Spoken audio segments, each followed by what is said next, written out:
বাঙালি ১২ মাসে ১৩ পার্বণ, আর এই ১৩ পার্বণের এক পার্বণই হলো কালী পুজো।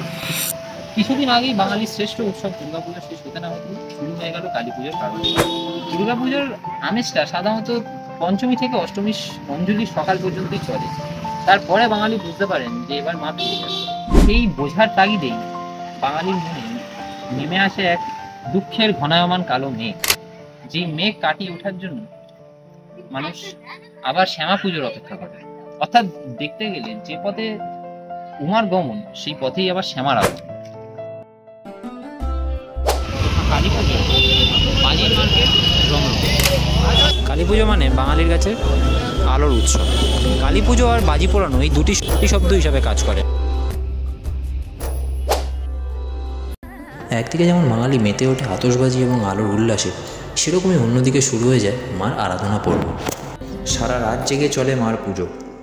স্বর্গ থেকে মর্ত পর্যন্ত উমা ও শ্যামারই যাত্রার পথ বেশ খানিক, সময়ও লাগে অনেক। তবে এই মা আসছে, এই যে আবেশ, এটাই যেন এক শ্রেষ্ঠ অনুভব। কারণ মা ফিরে আসলেই যে আবার চলে যাওয়ার দিনও আসবে। উমার গমনের মধ্যে দিয়েই শ্যামারই আগমন যেন এক ছন্দবদ্ধ যাত্রা। বছরের পর বছর এভাবেই চলে আসছে এই নীতি। বাঙালির মনের অন্ধকারকে দূর করতেই যেন শ্যামার আগমন হয়। কালী পুজো মানেই বাঙালির কাছে এক আলোর উল্লাস, যদিও তা সাময়িক। বাজি ফাটানো, 14 প্রদীপ দেওয়া, সবশেষে বাঙালি